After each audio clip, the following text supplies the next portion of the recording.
Seja bem-vindo, seja bem-vinda à Academia Brasileira de Direito do Trabalho e ao seu universo digital, repleto de informações trabalhistas e previdenciárias extremamente relevantes para o seu cotidiano em uma verdadeira revista dos fatos e acontecimentos jurídicos, econômicos, sociais, políticos e internacionais.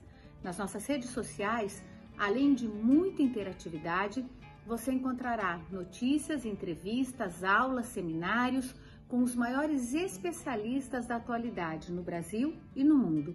Eu sou Tereza Narras e estarei com você neste universo digital da nossa Academia Brasileira de Direito do Trabalho. Siga-nos nas nossas redes sociais e esteja sempre atualizado com o melhor conteúdo. A Academia Brasileira de Direito do Trabalho, com muito prazer, recebe um dos seus confrades mais ilustres, o advogado e professor Zé Alberto Couto Maciel. Pela Academia, em nome do presidente Alexandre H. Belmonte, da nossa diretora Tereza Narras, eu quero saudar, meu caro Zé Alberto. Sabe que você é uma história e tem uma história na Justiça do Trabalho. O nosso querido confrade Zé Alberto, que é titular da cadeira 61 da nossa academia, é um advogado com escritório especializado na área trabalhista aqui em Brasília há mais de 50 anos. Aliás, a sua atuação não se limitou ao Poder Judiciário. Ele atuou também como advogado da Presidência da República, em idos tempos, Zé Alberto, e, durante um certo período, também exerceu o cargo de secretário jurídico do Supremo Tribunal Federal. Mas Zé Alberto é um advogado que não só tem nome escrito por sua atuação, mas por sua extrema competência e brilho. Se não bastasse o seu talento na área jurídica, nós já fomos premiados por obras suas em outras áreas, com crônicas e com poesia e com contos. Mas, sobretudo, o seu talento jurídico, presença sempre brilhante na tribuna do TST, dignifica a Corte Trabalhista. Nós o saudamos e desejamos um ótimo encontro, meu caro confrade. Eu vou lhe conceder a palavra para você saudar a todos aqueles que nos honram com a sua audiência. Presidente Carlos Alberto, é uma honra estar aqui e sendo saudado dessa forma pelo amigo que é, inclusive, nome do meu auditório no escritório. Muito orgulho de minha parte, querido. Não tenha dúvida que todos os nossos funcionários e advogados estão sempre ao lado da sua placa lá. Até o nosso presidente, Agra Belmonte, esteve lá fazendo uma palestra o ano passado, se não me engano. Com todo o talento dele, né? É verdade, é verdade. Mas eu queria ter a possibilidade de agradecer à academia, ao presidente e a você, Carlos Alberto, por ter essa possibilidade de nós conversarmos sobre o direito do trabalho e ver o que eu posso trazer de um pouco da história aí desse direito com relação à vivência que tivemos aqui. Pois é, meu caro Zé Alberto. Eu disse inicialmente, você não só acompanhou a história, mas ajudou a história a ser escrita. Eu me recordo perfeitamente, em conversas com você, você disse que quando o TST veio aqui para Brasília, você já estava presente desde os primeiros dias. Eu queria que você relatasse alguns fatos, algumas circunstâncias desse evento tão importante para a história da Justiça do Trabalho aqui no Brasil. É verdade. O Tribunal Superior do Trabalho inaugurou aqui no dia 1º de maio de 71. Era presidente o Tério da Costa Monteiro. E eu fui para a tribuna e sustentei um processo até que era do Cássio Mesquita Barros e o Magano, na época. A tese que eu me lembro era aquela história de se de transferência de localidade de bancário, né, que foi transferido de São Paulo para Guarulhos. E eu sustentei que Guarulhos já fazia parte da Grande São Paulo, e, portanto, não era transferência. Naquela época, o Guarulhos ainda era mais afastado, né? E foi uma discussão muito boa lá no tribunal, né? Eu me lembro que, antes de mim, me pediu a palavra o Galotti, que era advogado e depois foi ministro do Supremo, substituindo o Galotti, que também era pai dele, que era ministro do Supremo, né? E também sustentou no dia o Alino da Costa Monteiro, que era irmão do Délio, né, que foi um grande advogado trabalhista especializado em sindicatos, né? A Ulisses Rieder de Rezende também, o José Torres Neves, que até com 90 anos ainda está sustentando aí no tribunal. E foi muito interessante porque no final da sessão, e mais tarde foram todos lá para o meu escritório, lá para casa, e jantamos todos juntos, né? Então, o primeiro jantar do Tribunal Superior do Trabalho foi na minha casa. Não foi um jantar, foi um ágape, né? Um serviço cheio de verdade. De carinho, de atenção com todos, né? Foi muito bom, foi muito bom. Mas o tribunal era bem diferente, né? Era um tribunal que, eu me lembro, assim, só para citar, por exemplo, né? Era um tribunal com Susequinde, que depois eu fiz parte da comissão da CLT, que fizemos um projeto da CLT durante 5 anos. Trabalhamos numa comissão e me lembro que, quando entregamos ao presidente Geisel o projeto, ele achou muito bom, ele conhecia tudo, conhecia tudo, inclusive direito de trabalho, o Geisel. E disse ao Susequinde e ao Prieto, né? Eu não vou mandar para o Congresso, porque no Congresso tem empregado e tem empregador, e isso nunca vai passar, né? Então, eu vou mandar por capítulos. E mandou as férias, mandou segurança e higiene do trabalho, tudo isso foi da parte já nossa, do nosso projeto, né? Eu me lembro do Mozart Vitor Russomano. Que ano, mais ou menos, você se recorda que... Essa comissão foi de 70 a 75, sobre 5 anos. Né? O Russomano era muito meu amigo, e eu me lembro que quando saiu do tribunal, resolveu advogar. E estava numa sala em cima do meu escritório, e uma vez apareceu um cliente, ele foi lá no escritório e me perguntou: olha, eu estou com um cliente muito bom aqui, mas eu não sei como é que se cobra. Ele não sabia cobrar, né? E eu, que já tinha alguma experiência, passei para ele lá o que ele deveria fazer, né? Nós tínhamos muitas amizades assim. O tribunal era muito ligado, né? Nós fazíamos o Foquejo mesmo, o Marco Aurélio, Falcão, o Barata Silva. Nós acabava a sessão no tribunal e vínhamos aqui para casa fazer um churrasco e conversar sobre o direito. É interessante, porque tinha uma ligação muito boa do advogado com o ministro, porque era tudo querendo melhorar o conhecimento, né? E, enfim, dar uma solução mais justa ao processo. Então, tinha muito essa característica, né? A essa época, né, Zé, o tribunal era composto também por representantes classistas, não é isso? Tanto da econômica como profissional, não é isso? Aliás, a justiça, nessa época, havia denominados vogais no primeiro grau, não é isso? Depois juízes classistas por força da Constituição. Os classistas no regional e no TST, né? E eu acho uma coisa interessante, né? O classista, ele tinha uma razão de ser fundamental, porque hoje a OIT é classista até hoje. Quer dizer, você tem lá o representante do empregado e do empregador, né? E do Estado, tripartite, né? É verdade. O classista, em tese, era muito bom. Por quê? Porque o juiz, ele conhece o direito, né?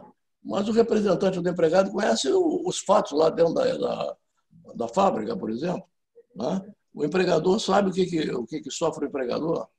Então, isso era em teoria, muito bom, Tá? E só não funcionou mais porque eram nomeações mal feitas. Tá? Eu acho que seria uma característica, foi há muitos anos, uma característica especial da Justiça do Trabalho e que tinha a sua razão de ser fundamental. Tá? Imagina se tivesse os classistas e bem escolhidos, você teria 3 pessoas para solucionarem o gargalo da Justiça do Trabalho, que é a primeira instância. Tá? E funcionaria muito melhor. Só que houve aqueles aspectos políticos e mais do que isso, eu acho que na Justiça do Trabalho, e nós vamos falar sobre isso, mas eu acho que houve uma ideia de se transformar o que era direito do trabalho, justiça do trabalho, em processo do trabalho, em processo civil, em processo comum. Né? E isso, ao meu ver, estragou a justiça do trabalho. Pois é, Zé. Mas inclusive, quando atuei no primeiro grau como juiz lá em Minas Gerais, eu me lembro dos juízes classistas, cuja atuação, com todos aqueles com quem eu tive a oportunidade de trabalhar, sempre nos ajudaram muito, sempre, principalmente na parte de conciliação. Ponderando, equilibrado, eu tive essa sorte. Mas eu acho que, ao longo da história, a forma, inclusive, a partir da nomeação deles, ficou bem maculada. Isso fez com que quase que perderam a idoneidade para atuar, ter uma atuação formal na Justiça do Trabalho. É um negócio muito complicado essa história, não é isso? Eles deixaram de participar através da emenda constitucional, nós bem o sabemos, a 24, se bem estou lembrado, não é isso? Em 1999, é a data da emenda, se bem sei. Mas, Zé, me conta uma coisa, eu me lembro que estava no primeiro grau, eu estava, à época, já atuando em Belo Horizonte, como juiz-presidente Junta de Conciliação e Julgamento, melhor dito. Mas eu me lembro de um dissídio coletivo que foi objeto de muita divulgação, que foi aquele dissídio coletivo relativo aos empregados da Petrobras. Não sei se você se lembra. Sim, sim. Parece que a presidência era do Marcelo Pimentel. Se bem estou lembrado, foi um debate danado. A época do Itamar Franco, se bem estiver devidamente ativado. Não é isso? Você tem lembrança desse processo? Tenho, sim, tenho, porque nesse processo o que houve é que teve um movimento muito grande dentro do Tribunal Superior do Trabalho de empregados que foram assistir. Né? E começaram a fazer uma bagunça muito grande. Gritavam a cada voto. E o Marcelo, você sabe como é que ele era um sujeito extremamente radical. Era meu amigo, era radical. E eu fui advogado também nesse processo. E chegou um momento que ele levantou e disse, olha, vocês não vão ficar quietos para poder julgar, então eu vou mandar todo mundo embora. E começaram a levantar, gritar, ele foi, pegou um pelo ombro e foi empurrando e disse, não, acabou isso, sai daqui. Né?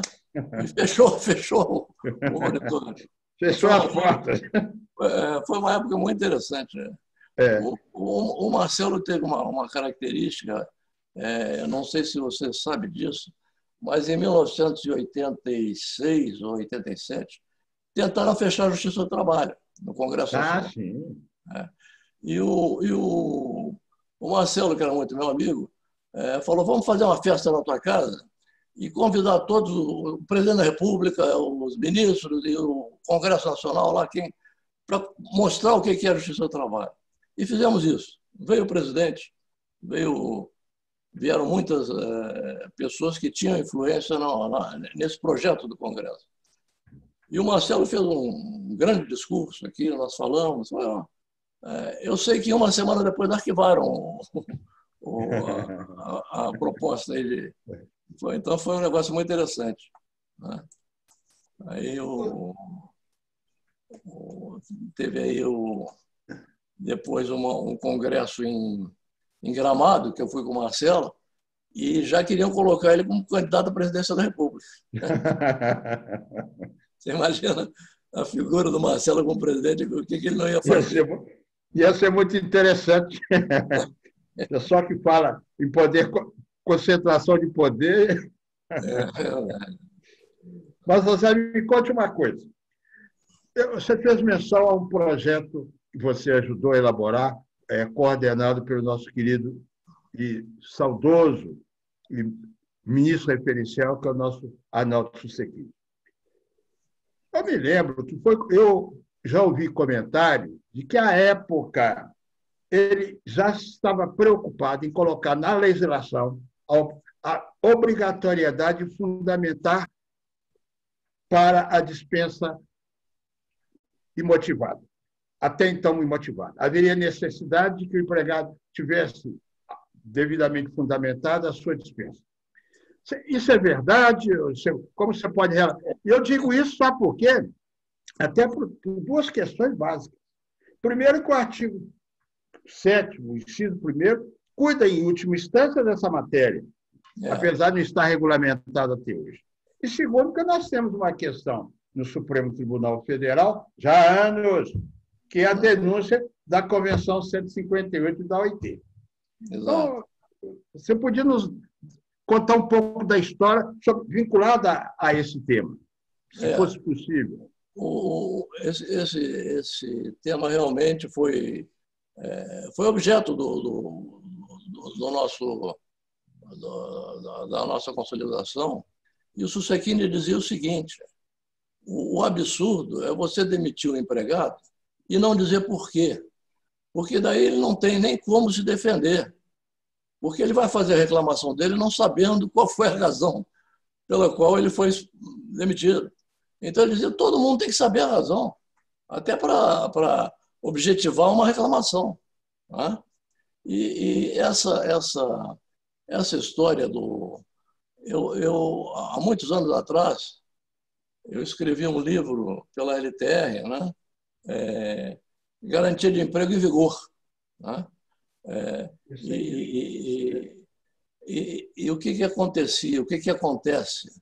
Eu acho que essa história do Supremo de dizer que agora a empresa pública e empresas estatais, como eles admitem por concurso, tem que demitir por inquérito, etc. Isso, na verdade, todo mundo tem que conceder uma razão para garantir o emprego, porque ela estava em vigor. Ela está em vigor desde 88. Ninguém reparou que o artigo 7º, item 1, quando ele fala em relação de emprego, ele fala garantir o emprego já em vigor. Fala que lei complementar, né? Lei complementar, enquanto não houver lei complementar, cita lá o artigo 10 das disposições transitórias para pagamento de compensação. Mas essa compensação é quando não há compatibilidade lá no retorno do empregado. Porque isso acontecia também na estabilidade de 10 anos. Quer dizer, você, às vezes, não podia ficar com o empregado, nem interessava a ele. Então, havia uma indenização. Era o salário em dobro de tantos anos. O que essa compensação do artigo 7º prevê em lei complementar é quando não há possibilidade de dar continuidade no emprego. Mas a garantia no emprego sempre existiu. Ela é o princípio básico do 7º, do artigo 7º. Né? E por que existiu? Eu me lembro de uma tese, eu não vou dizer que foi inventada por mim, mas foi alguma coisa que eu acho que tem seu fundamento. Em qualquer direito, quando você extingue o direito ou resolve solucionar a questão, por exemplo, num aluguel, você devolve o imóvel, né? Na compra e venda, você tem o objeto para devolver, ou para voltar tudo ao status quo antes. Né? Já no direito do trabalho, o trabalhador, quando trabalha, ele deixa lá no trabalho uma parte física, uma parte espiritual que você não pode devolver. Então, essa é a garantia do emprego. Por quê? Porque ele faz parte daquela empresa que ele trabalhou. Né? Ele integra na força de trabalho dele, que não volta para ele. Né? Ele integra um pedacinho daquela empresa. Daí a razão da estabilidade. né? Que naquela época não estava certo também, era aquele problema de 10 anos que a gente sabe os problemas que trouxeram. Mas, na verdade, a garantia do emprego, para mim, tem esse fundamento. Eu não posso receber o meu trabalho de volta, né? Eu deixei lá. Eu não quero um dinheiro pelo trabalho, pela execução. Eu fiz parte daquela empresa pelo crescimento. Agora, claro que se eu criei uma falta grave, eu tenho mais é que ser demitido porque eu estou estragando a empresa que eu criei, né? Mas todo empregado, ao meu ver, e eu faço isso no meu escritório, desde do servente, eu tenho quase 200 empregados, eu acho que todos eles têm uma parte ali dentro, né? É uma parte. Então, para você mandar... construir, né? Ele construiu, né? Eu não construí sozinho, eu sei fazer o recurso, mas quem limpa lá minha sala não sou eu. E eu não vou lá se ficar 3 dias sujo, né? Não é verdade? Então, é tudo uma estrutura conjunta, né? Pois é. Aí, essa visão sua, Zé, eu acho extrema, notável. Quer dizer, a integração do empregado na empresa. Isso, e aquele denominado direito potestativo, né, ele passa a ter uma vinculação. Ele não é absoluto, porque ele tem limitações. Caso contrário, as coisas, o empregado apenas... Em última instância, se a gente pensar bem, quando o Instituto da Participação de Lucros e Rendas, o empregado participa porque ele ajudou a construir. É a mesma filosofia. Não é isso? É a mesma filosofia. Não é? A ponderação é muito boa. Eu acho muito, muito, muito, muito interessante, viu? Muito valiosa. Eu acredito nisso, né? Imagina, hoje no meu escritório, eu tenho 45 mil processos. Você imagina que eu tenho 45 mil processos? Sou eu? Não sou eu. É uma máquina, né? Composta principalmente de funcionários. Se o sujeito não me disser que amanhã está vencendo o prazo, eu perco o prazo. Então, eu tenho um sujeito que me ajuda a vencer o prazo. Daí eu cresço e digo, eu sou dono desse negócio, você pode ir embora a qualquer hora. Não é assim. Não é assim. Se o seu escritório cresce, se solidifica, se impõe as suas qualidades, não só do atendimento, mas da qualidade do serviço prestado, decorre também deles. Há essa integração. Muito interessante essa sua ponderação. Mas é numa visão geral assim, de direito do trabalho, eu sei que ajudou e ajuda a construir o direito do trabalho. Como você faz a análise do direito do trabalho em decorrência da invocação de outros ramos do direito, especialmente do direito processual civil? Ele que tem a origem de ser um direito de natureza especial. Olha, eu acho, Carlos Alberto, um negócio muito triste o que aconteceu na Justiça do Trabalho, no processo do trabalho.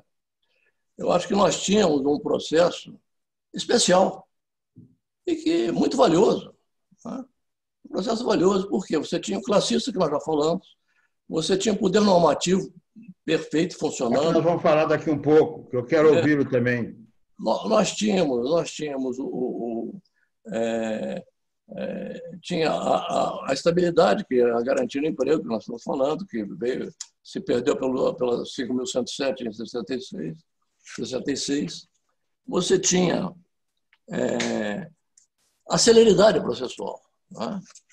Daí vieram os doutos, os grandes doutrinadores, tal, né? E começaram a dizer, não, isso aqui tem que ficar parecido com o processo, né? E começaram a misturar, achando que estavam fazendo grande coisa. Primeiro, tiraram todas as características especiais da Justiça do Trabalho, porque tiraram o classista, tiraram o poder normativo, na verdade. Tem lá uma seção de sítio coletivo que tem, mas não significa nada perto do que era, em termos de poder normativo, né? E tiraram, ao meu ver, a celeridade do processo, querendo fazer o contrário, evidentemente. Por quê? Você pega aí aquela história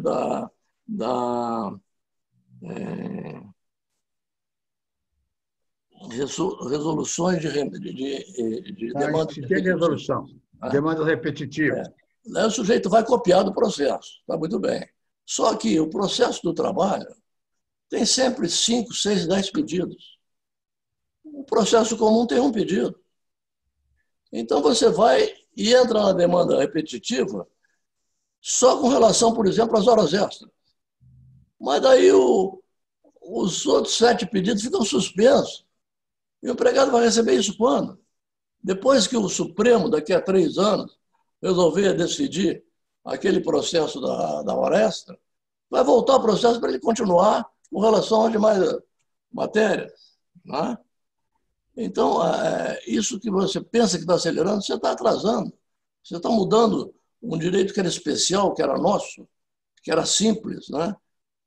Por um direito até que não tem nada a ver, recurso de revista, com repercussão geral, com transcendência. São coisas que não são matéria para o direito de trabalho. Né? O direito de trabalho era simples, tanto que o empregado entrava na justiça. Né? Eu fiz um livro, Direito de Trabalho ao Alcance de Todos, vendeu mais de 1 milhão, foi para o Guinness. Né? Hoje eu não venderia nenhum, porque não é mais ao alcance de todos. Ninguém alcança mais esse negócio. Né? Você pega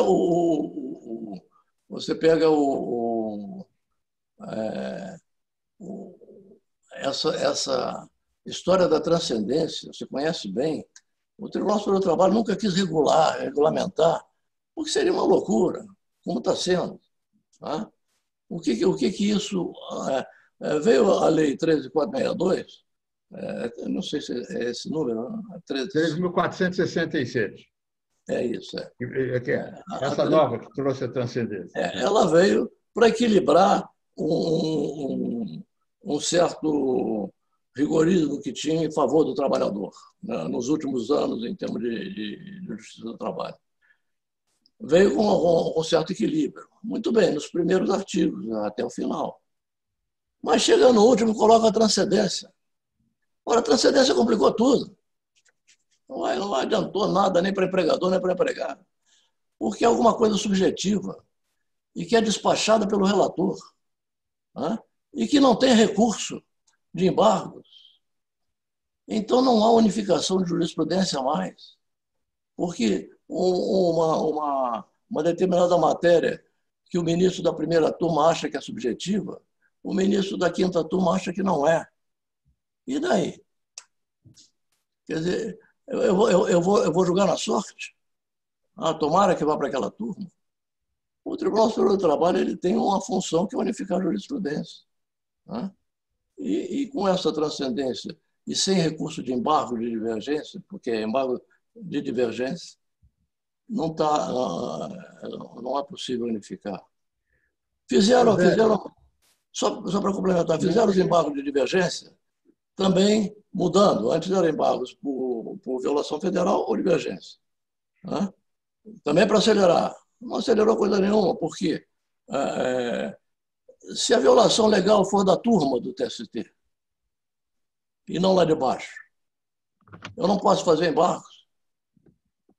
Quer dizer, o ministro, a turma violou literalmente ali, não vem no regional. Mas eu quero discutir aquela violação de lei. Não tem divergência, porque ela acabou de ser criada.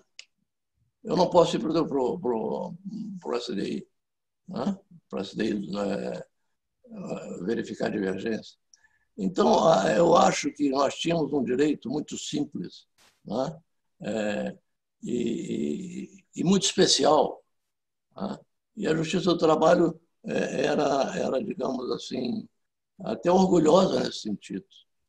E resolveram mudar tudo para dizer, talvez, que seja mais séria, porque é um direito processual igual ao processo civil ou aos demais processos.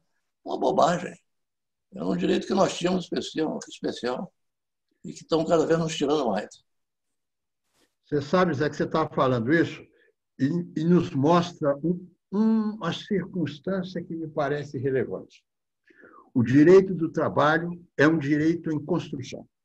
Para mim, isso é um grande desafio para aqueles que lá vivem. Veja só, quando você faz esse raciocínio, vou começar do primeiro, você faz esse raciocínio dizendo que, efetivamente, a chegada de vários institutos, vários procedimentos do processo civil para o processo do trabalho, e diz que quando ocorre que o nosso processo tem vários temas, e aí um tema é colocado para decisão isolada e até em repercussão geral dentro do Supremo Tribunal Federal, o processo para. Nós temos 5 temas. Então, o desafio é nós encontrarmos uma forma que respeite a natureza do processo do trabalho. Aí que está. Não basta um cumprimento formal. Por que nós não enveredamos? Eu não sei, só para debater com você, por que nós não enveredamos para haver a suspensão apenas parcial daquilo que é objeto da discussão, até no Supremo Federal, como tema de repercussão geral, e damos curso ao processo de reconhecimento já no primeiro grau em relação aos outros temas. Aí o processo ficar paralisado, isso, para mim, é uma descaracterização, você bem assenta, é uma descaracterização do processo de trabalho.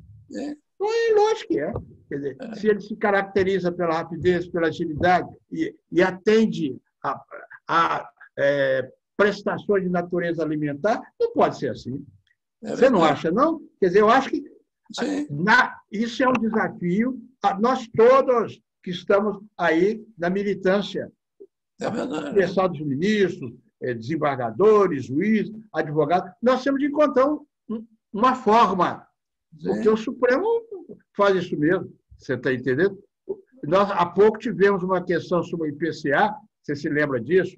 Que aí o ministro Gilmar deu um despacho determinando a suspensão, posteriormente ele fez um outro despacho esclarecendo, ou seja, ele mesmo abrindo caminhos, porque não faz sentido.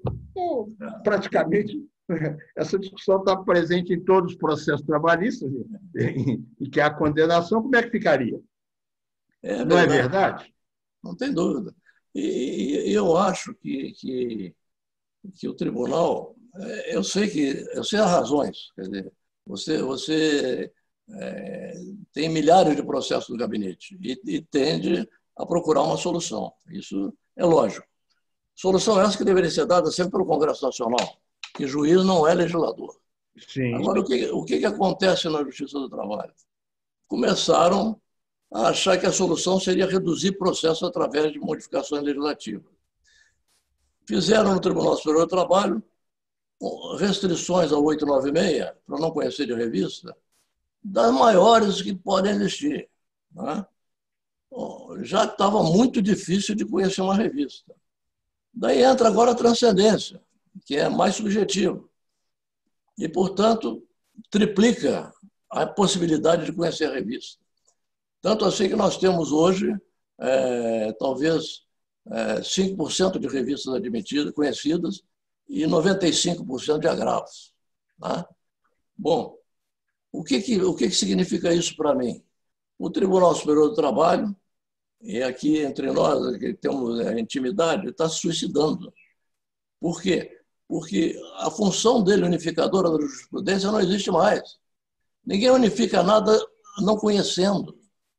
Se você não conhece, você dá poder ao Tribunal Regional para ser a última instância. E o Tribunal Regional, sendo a última instância, a legislação trabalhista, que é federal, passa a ser no Brasil regional. Porque o TST não conhece mais. E a função dele é essa, é de conhecer. Essa reflexão sua é muito importante. O fundamento da reflexão, que, de fato, o que nós temos que gerar para a sociedade, para os jurisdicionados, vamos dizer assim, é o quê? A segurança jurídica, aliada ao princípio da isonomia, que não se entende que um determinado... Vou dar um exemplo simples. Uma determinada empresa tem uma estrutura aqui no DF e tem a mesma empresa lá em Minas Gerais e nos estados o direito é diferente. Exatamente. Quer dizer, e a lei é federal. Quer dizer, aí é muito complicado. É muito complicado. Daí você veja só, modo de fazer. Eu acho que você tem absoluta razão. Aliás, ninguém esconde isso de ninguém. A transcendência foi um princípio, eu acho um princípio interessante, mas veja só, a motivação dele foi para reduzir o processo. Isso é fora de dúvida. Seria uma peneira, um filtro, é a linguagem, né? O filtro É. Tudo bem, tudo muito bem. Aí o TST não vai decidir casos, mas vai decidir temas. Agora, o TST não pode ser indiferente a um tema que está borbulhando em um Estado e que atinge outro Estado, porque o Supremo faz isso. O Supremo tem o tema de repercussão geral. Se ele entende que tem repercussão, o tema em si, você entende?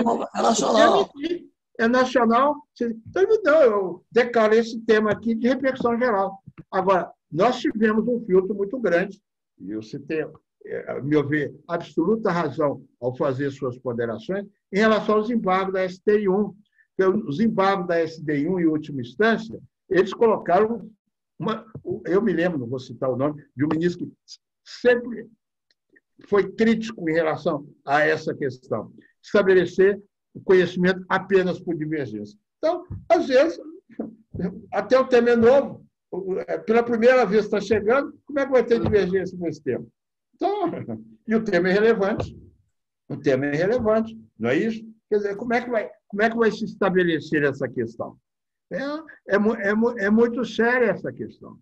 Mas são desafios que eu acho que nós é que temos, a própria Justiça do Trabalho, que tem que ter essa preocupação de estabelecer caminhos para resolver esse impasse.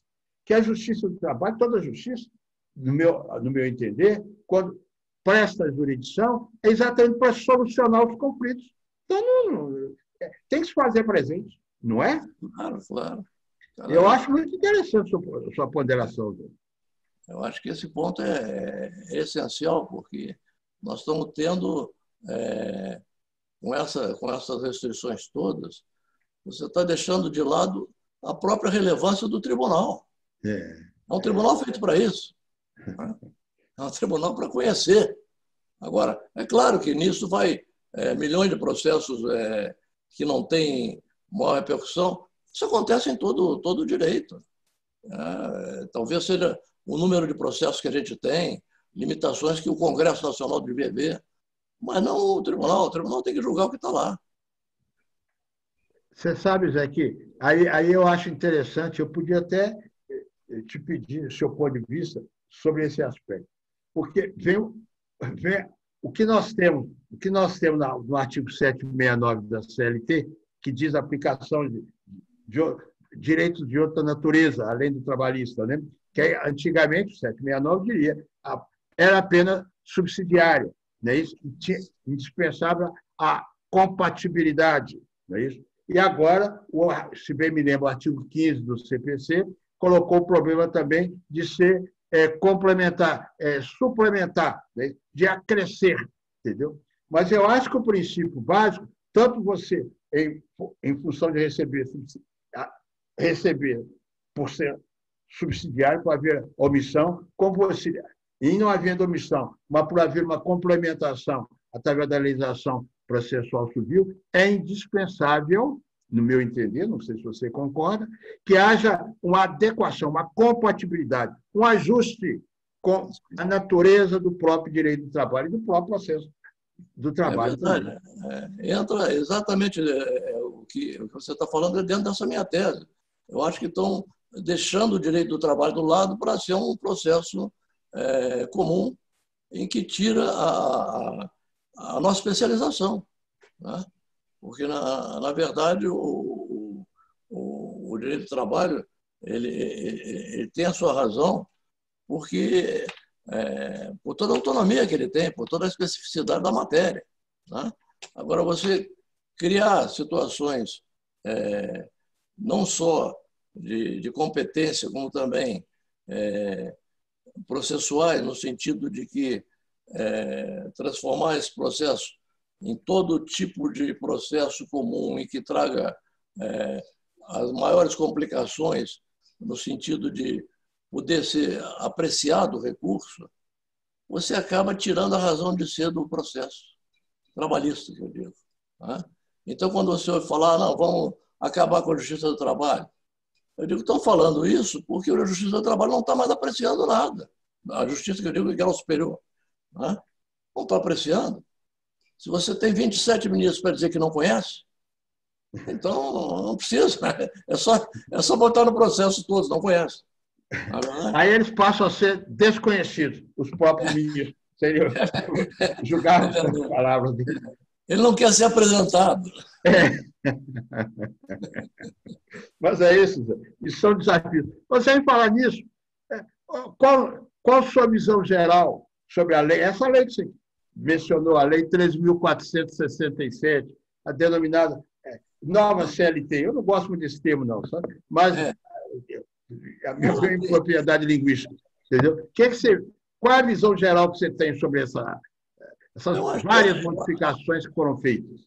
Eu acho que ela tem boas modificações, boas alterações, principalmente naquele problema também de súmulas que estavam sendo feitas de qualquer forma, assim, sem a corrente jurisprudencial garantindo, né?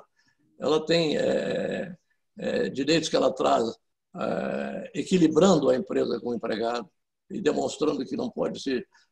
porque, na verdade, nós temos esse conceito que me parece um conceito errado, no sentido de um lado empregador, do outro lado empregado. Não existe isso. Não existe um direito de duas partes que tem que se entender para crescer junto, porque se eu perco a possibilidade, porque o empregado ganha demais e eu pago imposto demais, eu vou fechar. E quem vai sofrer é o empregado. Né? Então, tudo isso tem que haver um equilíbrio. Me parece que essa lei ela equilibra muito nesse aspecto. Mas, como eu disse, esse equilíbrio ele fica prejudicado, ao meu ver, pela transcendência no final. Até porque todas as matérias que vão equilibrar podem ser objeto de transcendência ou não e não ser mais apreciada pelo tribunal. Então, há um conflito entre uma lei que equilibra e um artigo que desequilibra tudo. Agora, e o Ives não nos ouça.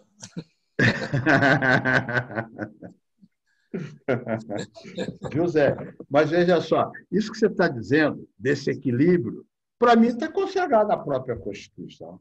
É um princípio da Constituição. Se você pegar lá do artigo... Não vou falar no artigo 7º, não, nem nos direitos sociais do artigo 6º. Não vou falar isso, não. Eu vou falar do artigo 170 da Ordem Econômica.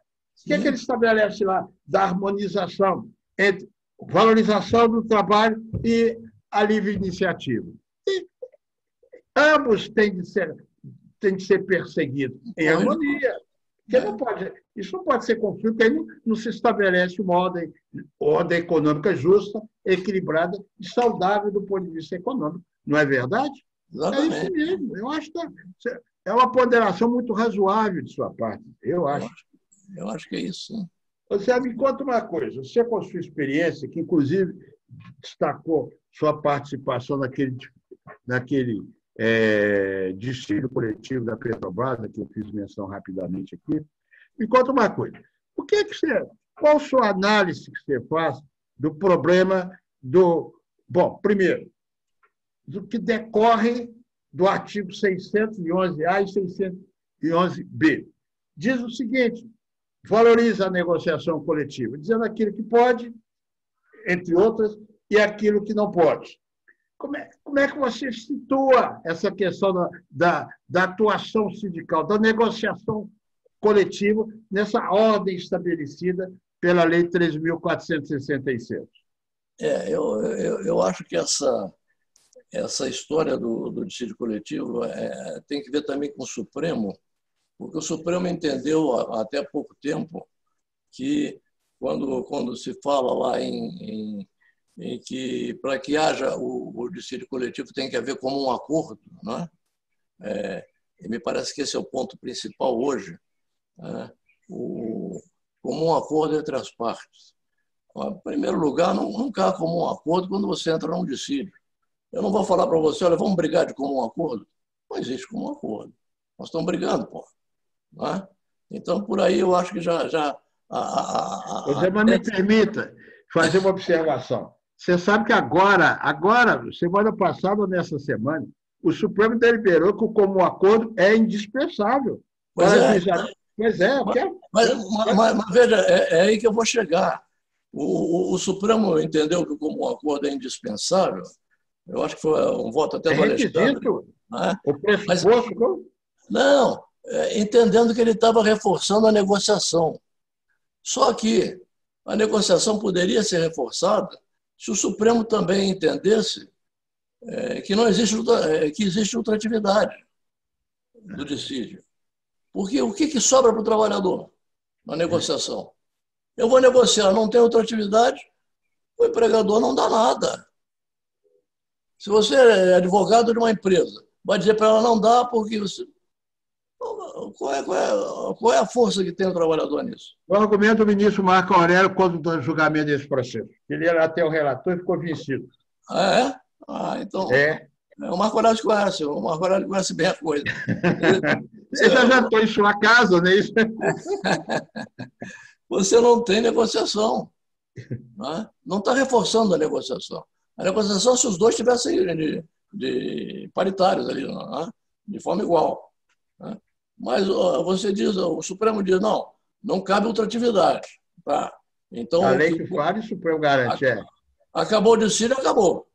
Daí vem o empregado e pede a opção de coisa. Eu não estou de comum acordo. E daí? Mas eu estou reforçando a negociação. Que negociação? O sindicato dos empregados não tem força nenhuma para negociar. Então, eu acho que isso aí é alguma coisa que ficou muito mal colocada. Né? Eu falo do poder normativo, que eu me lembro que na época da ditadura, o Tribunal Superior do Trabalho, através do poder normativo, salvou muito a democracia. Sabe? Naquelas greves de São Paulo, greves sérias que teve, eu me lembro, o Prieto ia a São Paulo, eu trabalhei com ele, eu era assessor jurídico dele, o que a gente conseguia de conciliação e de negociação, e o que não conseguia, o Tribunal Superior do Trabalho resolvia, e aquilo matava o problema que estava vindo para crescer uma ditadura em cima disso. E foi um dos pontos que levou a democracia novamente. Foi o poder normativo, embora muita gente não saiba, mas é verdade. O poder normativo tem uma força muito grande, por quê? Porque ele atua no vácuo da lei. Né? O Congresso Nacional demora muito a seguir as vantagens os benefícios que o empregado tem direito. Ele não chega lá, ele demora 3, 4 anos para resolver um projeto.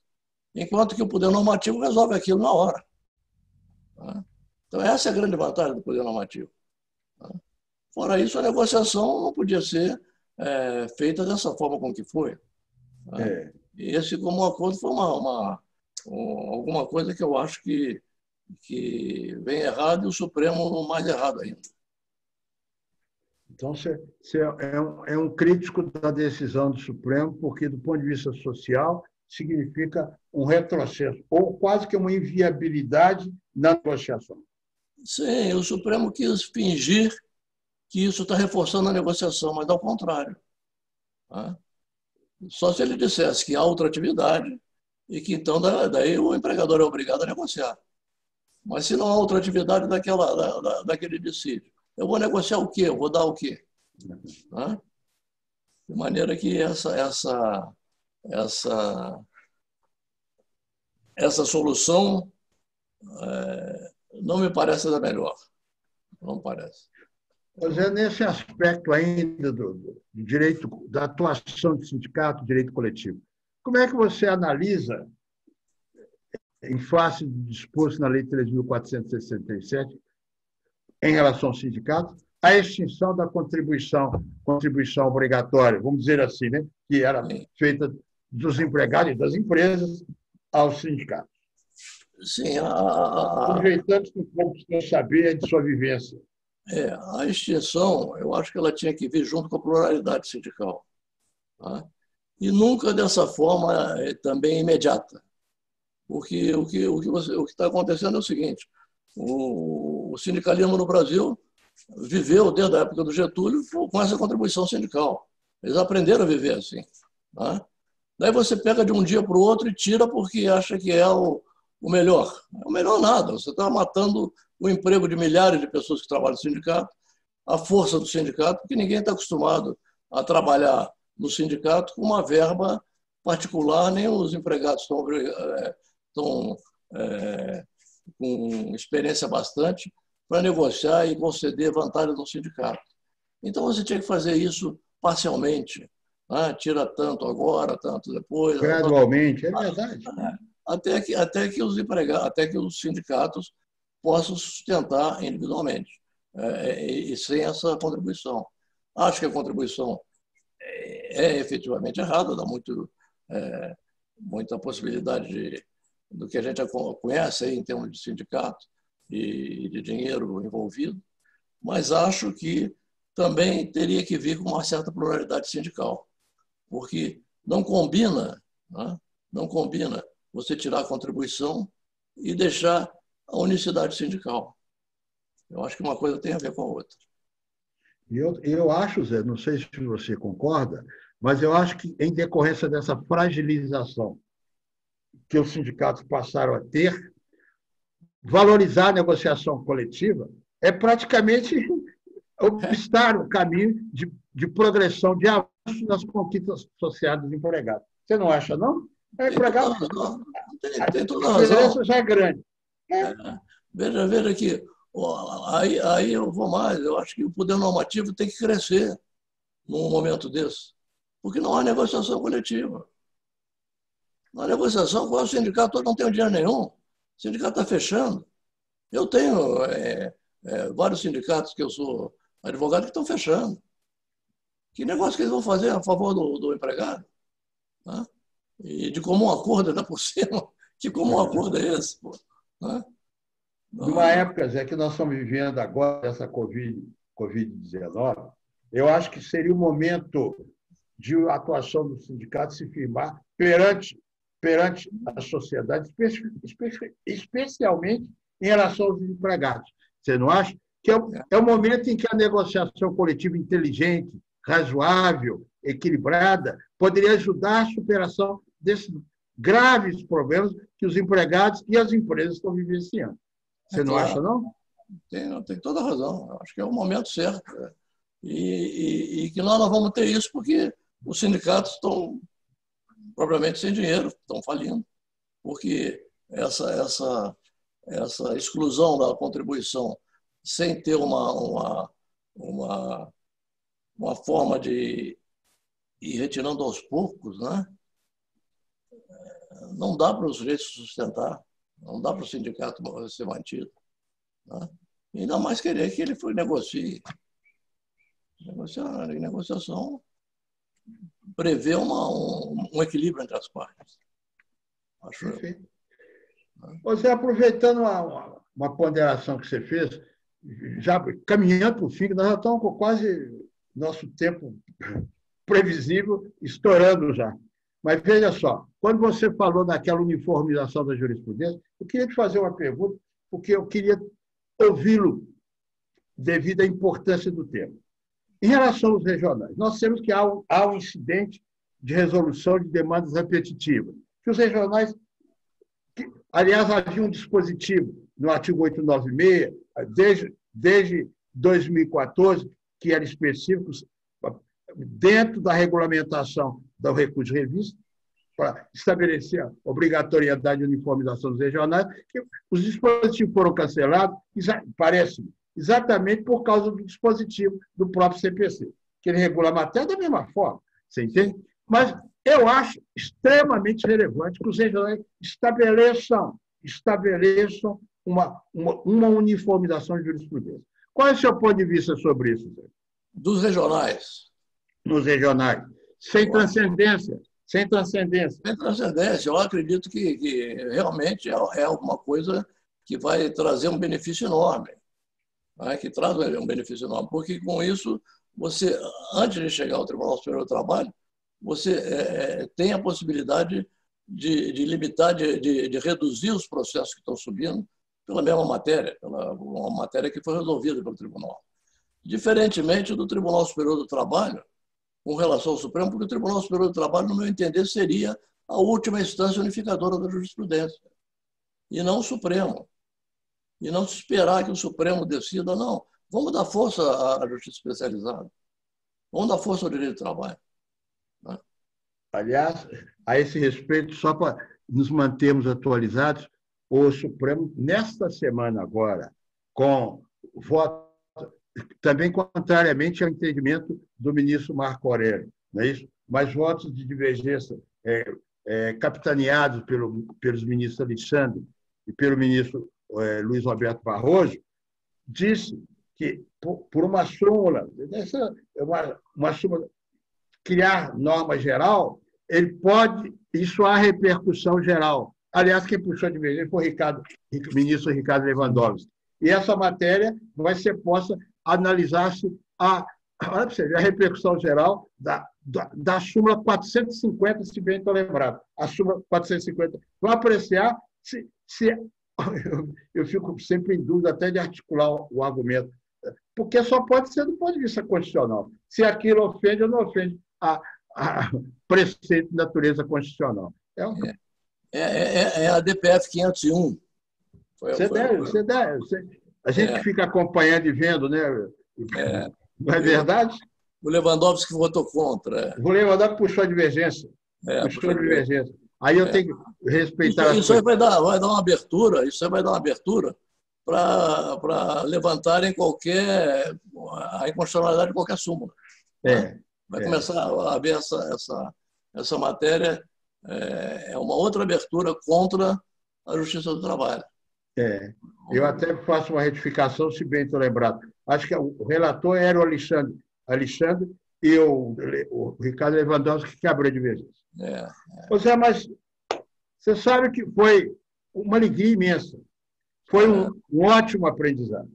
É sempre bom conviver com as pessoas que não só têm conhecimentos teóricos, doutrinários, mas têm, sobretudo, uma vivência muito intensa em uma especialidade como a área de trabalho, que é sempre desafiadora. Eu, em nome da academia, agradeço muito o privilégio desse convívio e lhe dou a palavra para você encerrar da forma que achar mais conveniente. Você é o senhor do encontro, você entende? Eu fico muito feliz de ter uma participação, vamos dizer assim, provocativa quanto às abordagens. Eu acho que essa vivência vem me trazer determinadas vantagens, porque tem a possibilidade de ter conhecimento com pessoas que nem você, que foi um magistrado excelente, né? E que nos trouxe conhecimentos que a gente vai adquirindo e vai guardando. Né? Eu acho que uma das boas lembranças que eu tenho do Tribunal Superior do Trabalho é a tua atuação. Né? Muito obrigado. Eu fico muito gratificado a partir de você. Mas é verdade. Eu queria agradecer a você, ao Alexandre, a Tereza Nardo e a todos que participam, né? O Bernard, que está aqui nos colocando, que eu não entendo nada desse troço, eu chamo aqui o meu técnico para entrar, porque eu não sei nem apertar o botão correto. Né? Mas eu espero que a gente continue se encontrando muito e principalmente depois da pandemia, poder te abraçar novamente, mas sem aquela ideia de estar passando alguma coisa. Não, só passando fluidos bons. É isso. Pois é. Muito obrigado. E um agradecimento muito especial ao nosso querido Bernardo. Muito obrigado. Um abraço. Até. Foi um prazer.